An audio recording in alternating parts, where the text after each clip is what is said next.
Are you looking for new books to read? Do you like finding a new special author? Are you tired of the same old books from the same old authors? Well then, welcome to Discovered Wordsmiths, a podcast where you can hear from fantastic new authors. Join Stephen Schneider as he finds and talks to authors you may not know, but authors that have worked hard to write great new books. Hear about their book and why you should check it out. So sit back and listen to today's Discovered Wordsmith.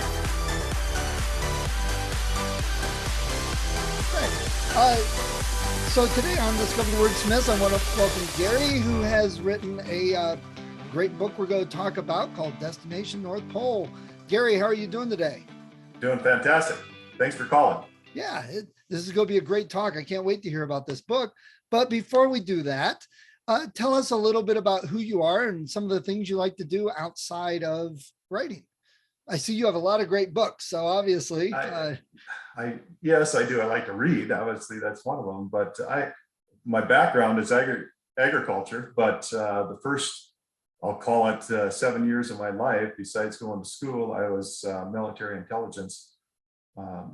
Did things like copy foreign signals and brief and debrief pilots. So I think that gave me a lot of background to being more critical as what you hear, what you learn, what you absorb. But I've been living in agriculture. My patents are in engineering and biomass processing and things like that. Wow, that's pretty cool. So why did you want to start writing? Ooh, I think I've been writing all the time. My first job outside of military was actually working in South Dakota Department of Agriculture, and we didn't have an organizational directory of all the organizations we were working with, 50, 100, whatever it was.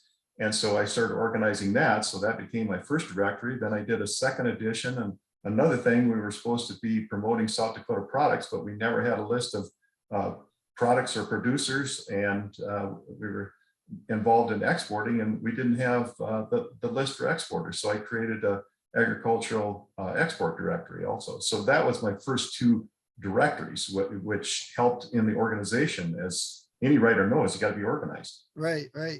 So the writing started off with work, doing things for work. Sure. Yeah. Okay. So how did that lead to you wanting to write your book? Well, the Destination North Pole, 5,000 kilometers by bicycle, is actually my seventh book, but it's my first travel log. Nice. Okay. And so I turned 65 on a book tour in my Relating to Ancient series. And that was a several year process. And on the book tour, I turned 65 and I go, wow, if I'm ever going to do my long distance bicycle ride, it's probably time to start pedaling. And so I asked my wife if she would want to go along with me to North Pole, Alaska. That's where my niece and nephew and grandniece and nephews lived. And she said she would rather drive. And so I took off on May 20th and bicycled. I got there. I thought it was going to take me 2 months, and I got there in 40 days. Wow, nice. So it's like 75 miles a day average for 40 days. Okay, so the book is your adventures on the trip. Right. Well, a year later, COVID shut everything down, so I couldn't even get into Canada if I wanted to that year. And so we rented a cabin up in the Black Hills of South Dakota, where we're South Dakota residents. Rented a cabin up there, and I go, wow, we're going to be locked out. I'm going to write a book about traveling up there. And so I every day was an adventure. Hundreds of black bears and grizzlies and wood bison and elk, wolves, everything that could kill you. And so I made it up there, and I didn't die. And I figured, well, I'll write about it. That could have been a second subtitle, and I didn't die. Well, that could have been it. Yeah. So did you have any animals or anything like chase you? Because you always see videos like that. Yes. Oh, really? Yes. Yes. There's so much, people worried about me getting hit by vehicles, but I had nice wide shoulders, especially in Canada, which was 2/3 of my trip. And especially in the Yukon, big wide shoulders. I mean, a car could be on the shoulder and still be off the driving area. But as you get up, especially in the Yukon, the bush, they call it, gets fairly close to the roads because they don't get it cut every year. And so you can have, bears and wood bison, and they're 25% bigger than the plains bison than I'm used to. And, the bulls turn around and face you. And luckily my front brake squeaked one time and I was rolling fast enough that I scared them. I had a crane draft me, a sandhill crane was, and looked over and I'm eyeball to eyeball with the crane, and it drafts me and lands in the ditch. And and then it gets in the bush and starts squawking at me. And I sit there and eat my peanut butter sandwich. And so these are the kind of stories that I talk about in the book. Nice. So your wife drove. Did she mirror you? So you met up with her, or did she just go up and wait for you to get up there? Well, actually, I took off. Me and the bike weighed 285 pounds. When I left, I was fully loaded with all my gear, extra tires, extra tubes, extra food, clothing, whatever. And then she caught up with me in Western Saskatchewan. And from there on, it would be harder and harder to find nightly lodging. I never camped once. So I biked, and that's why I left on May 20th, longest day of the year, June 20th. It was going to take 2 months. At least when I got to the Yukon, there was light. And, if I had a bike at midnight, I could still bike in the light. And so I biked until she found a clean bed. Usually she'd catch up with me, say 11 o'clock in the morning or something like that, see if I needed anything, refill my water bottles, because I carry about a gallon of water with me. And then she would go ahead and find lodging. We had a general plan of where we were going to go. And luckily, by leaving that time of the year, there's lodging, whether it's work camps or Airbnbs or bed and breakfast. There's usually some kind of lodging every 100 miles or so. Right. Nice. So, and you said you wrote some other books. They all sound, were they all nonfiction like this? Yes. Or yes, they're all nonfiction. Besides directories, you probably see a couple up on top, relating to ancient culture, relating to ancient learning. They are, I'll call it heavier books, but we've traveled around the world since we retired 10 years ago. And every country talked about how culture is changing, how learning is changing. And so I tried to answer that question, why is culture changing? So that's actually written as a mystery. So 20 of the 22 chapters start as riddles, and you try to figure out, as I did, what's changing culture. And learning and using the past, I like history. And so looking at the past, how does the past influence, and how will learning change in the 21st century? So it's learning into the 21st century. Oh, I think that's great, because I'm doing a talk kind of the same vein, where it's targeted to middle school parents, parents of middle school kids, and basically kind of helping them open their eyes to the other possibilities kids have that they can actually start looking into in middle school as skills and careers for something to do 8-10 years later, preparing for it. And that's fantastic. It's that's fantastic. Thank you, Stephen, for doing that. It's my marketing title. I mean, the title is relating to ancient learning, but the marketing title is Learning as it Influences the 21st Century. And so it sounds like right in line with some of the things you're doing. Yeah, I think that's great. So that the biking one sounds a little different. Do you think you would have written it if COVID hadn't hit? I don't think so. I don't think so. My goal originally was I just wanted to bike out there. I mean, it's 3,000 miles. And so I had no idea. I mean, I was 65 years old. I had a 10-year-old bike. People told me to get a road bike or a mountain bike or a better bike, an e-bike, whatever. And I go, I know this bike. I'll just try it. And I didn't know if I was going to make it. I went every day, and I started putting on more miles every day because distances were farther between lodging, and I was in better shape as I got 2 weeks into it, 10 days, whatever. And I was starting to do 100 miles a day. My longest day was actually in Saskatchewan at 166 miles. And so I did a daily blog because people started asking me about, where you're at, you're going to make it. And so that was it. I made it, and I had the blog. And then I go, well, I'm not one to sit around, and I like to hike. My wife likes to hike, likes to bike, but during COVID, you got to do something about thinking. And so I thought, wow, what a good opportunity when I can't interact with socially. Let's write something that people can sit in their armchair and enjoy a trip without going anyplace. And so the plan wasn't originally to write a book, but you took an opportunity, the advantage of what you did to get a book written. I'm just kind of pointing that out for other authors listening, because sometimes I think people miss opportunities. Oh, we all do. We all do. I am an international researcher, so I've done a lot of my agronomic research in Turkey, and my last paper was on Mongolia. And I think I like to collect data. And so on my trip guide to the North Pole, I had a spreadsheet where I wrote down the time I started, the time I got there, how many miles, what the elevation, how many calories I burned, what my speed. And that became the little index or the travel guide, the first 10 lines of each chapter. And so that was data. And so I used the data. Oh, what happened that day was in my blog, my daily blog. And so I developed the story. So like 3 or 4, 5, 6 pages each day was a story of, the bear that didn't turn around and grab me, or, or the dog dog wolf cross that scared. I mean, it's in the book. I don't even like to talk about it because it's things that can kill you. And so people do follow the travel guide. They want to read the book and evaluate the risk before they do it. Right. Got it.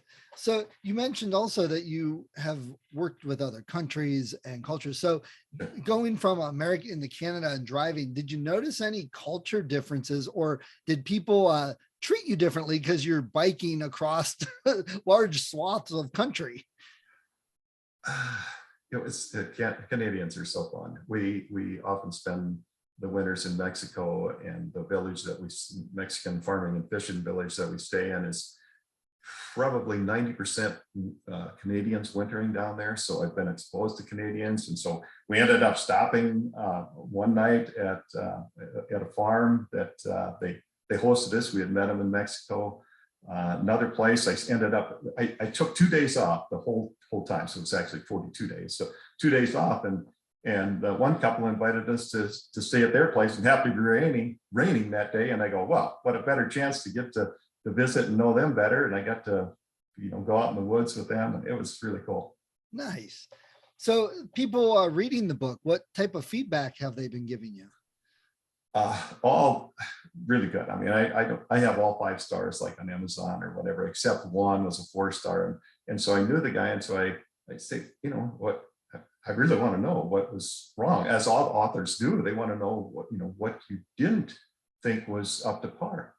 And the guy said, well, on your blog, you had a picture every day. And in the book, you don't have as many pictures. So I go, oh, okay. Well, that's fair, I guess. It is. And, an ebook, what a lot of people don't realize is you are allowed something like 10 sketches, figures, diagrams, whatever. And so you end up writing, I think, and shrinking those things out as you're writing to try to allow both an ebook, paperback, and hardback, which I have. Yeah, and you also, the more pictures, it's more print, and they charge you more. So that's true. I printing a few extra pages, if a photo or a diagram adds to it, definitely, I'd recommend authors include it. But if it adds limited value and you're trying to convert it, or even doing solely as an ebook, you can probably eliminate a lot of them. Yeah, agreed. Okay.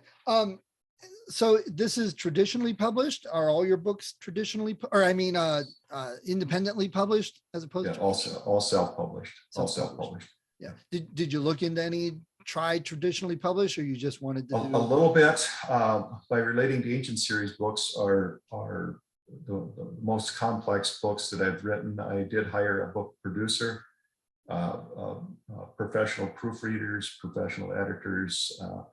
The best thing I did is hired a professional indexer, which is I was at a book fair this weekend, and the lady asked me about Morse code because that's something that I did and her brother did. And I go, well, let me check the index of learning. And I go through, yeah, here's about 8 references or something like that to Morse code. So I guess that, you can, it's probably the best index book that I've come across.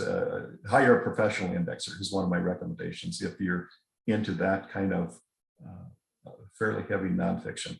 Wow, I've never heard of professional indexer as a service. So there's something new. It is. And they're well worth it. And if somebody's writing a textbook, especially, indexing the book has to be completed before you even start the indexing process, because your page numbers are going to change, right? Right. And so you have to absolutely have it done. All of the proofing and everything is done, set, and then you go into the indexing process. And the more thorough you do it, in my opinion, and I use indexes, it makes the book better. Yeah, I can see that. I mean, I just got a flat tire this morning, and I was looking up where the little lever is to get the tire dropped, and I had to look that up in the index because I've never done it on this car before. And it was like, oh, okay, I see it now. It's critical for, and thank you for offering this service to other authors. And with my patents, you also have to think through a lot of minute detail. And so you just can't assume that somebody knows it. If they assume, like on a patent, if you assume they know it, it's not patentable. So Right. you have to explain things so other people can find or repeat or do it. Right. And like you said, with Morse code, you looked it up and there were several references. So, and I know a lot of times in the books, it may not be a section on Morse code, but it could be related to something else, which so you got to get those types of traversals through the book. Correct. Yes. Nice. Okay. So this is a weird question for this biking book, but would you see this if there was an interest as a movie or a TV show? Actually, it would fit both, because if it was a TV show, you probably wouldn't want to have a half hour of shrinking 3,000 miles, because there's, I'll put it this way. My grandnephew was in videography school. And when while we were on this trip, and so when we returned, he asked for all my wife and my video clips of the senior animals, people interactions, things like that. And he shrunk it down the whole trip into 9.5 minutes. And so you have 2-second clips of a bison, 3 seconds of a bear, he did a fantastic job. So that's on YouTube, by the way, the name of the book, on Destination North Pole, 5,000 kilometers by bicycle. It's on YouTube. And so if you're going to do a movie, you would actually want to make it into, I think, like a 65-year-old retired guy. It wasn't a struggle. I hadn't been on my bike in 8 months. So it's not like you can't do it. You just have to evaluate the risks and start pedaling.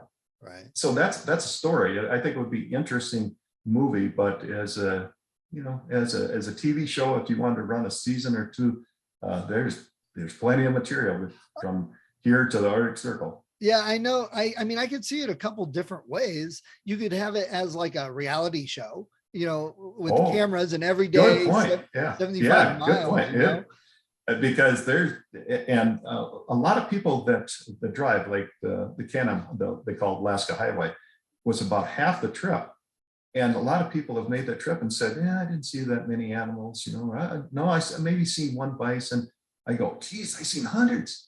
And when people drive from like 9 o'clock in the morning until 5 at night, you're not going to see the animals. It's too hot. They're, that time of the year, bears are out grazing dandelions until about 9:30 in the morning. The wood bison are eating grass. Well, by 9:30, shoot, they're in the bush getting shade. Yeah, people do that at the zoo all the time. They're like, well, it's July 20th and it's 120 degrees. Why aren't the animals doing anything? Yeah, where's the polar bears? Yeah.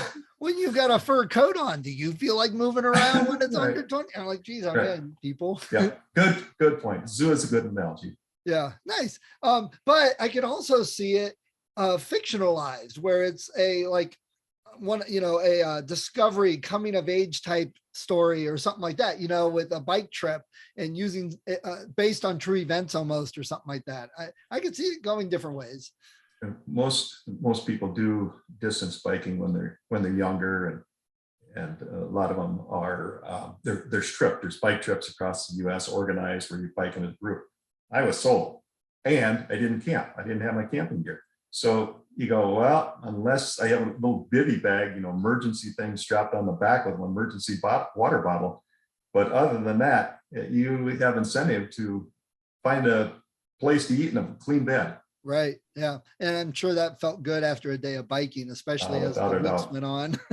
Without a doubt. And that's why I thank my wife all the time for being willing to stop and see me during the day a little bit, check on me, and then find a place to lodge at night. And sometimes we had to cook, because there's places where there's no restaurants, there's no quick fast food places, even there's no gas stations where you can pick up a bar. I mean, you find a work camp or a Airbnb or whatever off the side of the road, and you bike to it. Yeah, nice. So Gary, let me ask you, you got a lot of books and you like to read. What are some of your favorite books, some of your favorite authors? And do you read nonfiction, or do you read both fiction and nonfiction? I primarily read nonfiction. Okay. I do read a fair amount of fiction, some poetry, things like that. But one of my favorite authors is probably Henry David Thoreau. Like in the early 1800s, he died the year Civil War started, and so he wrote about reality, his experience, near Concord, Massachusetts, and so he lived in the woods, and so he really talked about what happened to him. So my favorite authors, as I go to book shows and book festivals and things like that, I tend to pick up books that are written, 50 to 200 pages, written by people.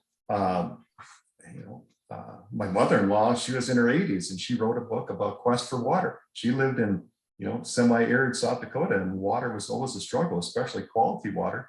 And so as she aged, it became important to her to explain how they got by with limited water, and how the dams forced them off the river bottom and created a lake for people to enjoy. And then finally she had water piped to her house. It was like, wow. And so these are real stories. My last book I just finished was Boeinggypsies, about the families that traveled for 20 some years in the late 50s, 60s, traveling to missile silos, and how they moved sometimes every 2 weeks to a different state. And they had families, and the company Boeing had put up lodging, trailer houses basically for them.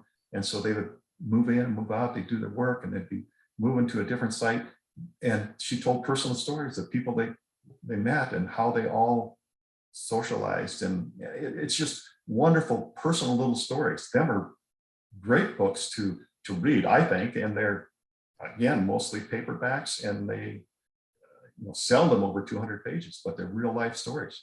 Nice. And I was just talking to someone yesterday that does a program with young people who are in juvenile lockup, and they get them to write their stories, and then they do kind of a talent show. And he said some of those stories are amazing because it's real life to them. And that's why your work with the schools, even younger, sit down and write. I don't care if it's penciling out, in white space lines, but be able to explain what you think. One of the quotes attributed to Henry David Thoreau is, "It's really vain to sit down and write if you haven't stood up and lived." Nice. Yeah, I read on Walden Pond in high school, mostly because the teacher said, well, here's a list of books that's on the list, but most of you probably wouldn't enjoy them. So of course I had to find one of those to read. There. Well, yeah, Walden Life in the Woods is a good book. Yeah. Yeah. And as it explains, it's real life. This is what happened to me, and this is what I did. It's definitely not a easy, quick read. No. There's a lot to it. It's very dense. It is, but at the same time, for writers now, a lot of them use are used to, I'll call it snippets. And it's hard to read snippets because the context 10 or 20 years hence is hard to pick up. And so one of my advices to authors is, even if you're writing fiction, you can have a few snippets, but as you get past a short conversation, then you need sentences to flow again, because it makes it too difficult to just follow the train of thought and the personal interactions and things like that with snippets. And another thing, when you're writing, especially nonfiction, as I mentioned on research papers, peer research, you have to explain yourself. On patents, you have to explain yourself so others can understand it. It's the same way, whether you're writing fiction or nonfiction, you have to be able to have somebody understand what you're talking about. I think that's an interesting viewpoint, because one of the things I do struggle with is I always put down on paper what I am thinking in my head, so it doesn't come across right. And your practice with writing patents, I'm sure helped alleviate that in your writing. Well, it did, but it also makes you critically think about what is different, because you can't patent something if it's not different. And so I have 6 patents, and some of my inventions, like I made a wrist support bar to support my wrists when I went bicycling. I was 25, 30 miles, I'd get a sore wrist. And so the day before I left on my bicycle trip, I went to the hardware store and made a wrist support bar that my wrists rest on. And I got patented because I'm tired of fighting patent attorneys, but it's very practical. And Saturday, a couple of days ago, I was at a signing, and the guy said, "You have a patent," because I had my bike there. And I go, "Make it." I made a video, a YouTube video about it, how you can make your own for 25, 30 bucks. And so you don't have to necessarily write a patent, but you have to think through something real practical and be able to explain it. And I tell about it in the book, for example. So if they want to buy my book, they can see how a wrist support bar works, alleviates our wrists. Do you have a picture of that? I do. Good. And they can look at the YouTube video and see 4 minutes of it there. Nice. And I like that, using your blog, your YouTube video, so it all kind of goes together. So it's all a multimedia type of thing almost. And the guy that said there's not enough pictures in the book, well, that's one of the great things in the world. If you saw it on the blog and you liked it on the blog, you can still look at the blog. True. As I mentioned earlier, I made my living in agriculture, and 2 of my books were on the crop millet. It's an ancient grain, but not many people know about it. And so what I did last year, yes, I still sell that book, and I have it in 40 whatever countries. It's the book if you're going to produce that crop. And so what I did last year is, towards harvest, I went out to the fields and did short videos, maybe 4 or 5 minute videos on how to determine a crop if it's ready for harvest. Because you can write it down, but sometimes if you actually see the seed head and can squeeze the head in your hand and it shells out, you can visualize in your own field a little bit better. So I'm using multimedia now from books that are 30 years old. Nice. And you've mentioned your blog and YouTube. Oh, do you have a website, or what's your blog web address? I don't do a daily blog. I did a blog for Destination North Pole, meaning my bicycle ride. And they can go to my website, relatingtoancients.com. That's my series of books, relating to ancients, like ancient, relatingtoancients.com. And on there, I have my patents, my books. You can order my books. You can get links to the YouTube videos, things like that. Nice. Okay, I'll make sure and put that in the show notes too. Thank you. All right. So before we move on to some author stuff for your book, if someone said, well, at a fair or book signing, Gary, why should I buy your book and read it? What would you tell them? If you want to travel adventure and you're thinking about doing this kind of thing, you need a guide. What are the things you can look at? I mean, go to the index, and the index is everything I pack. But most people aren't that way. They talk about it, but the lady says, I'm 60. She said Saturday morning, I'm 60 and I'm not about to do it. I go, I was 65 when I took off. So yeah, you can do it. You don't have to go 75 miles a day on average. Do 20 miles a day, go to the next town and buy a pizza and come back the next day.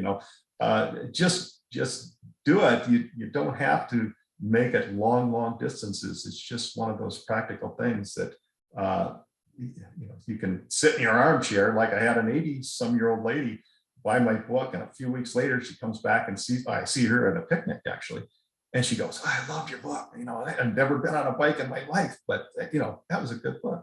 Wow. So you explain the details well enough, you connect with your readers. I like that. Yes, absolutely. Agree with that. Great. Well, Gary, thanks for sharing the book. We'll make sure and have the show notes and links to it for everyone listening and interested. Thank you. Thank you for listening to Discovered Wordsmiths. Come back next week and listen to another author discuss the road they've traveled, and maybe sometime in the near future, it might be you.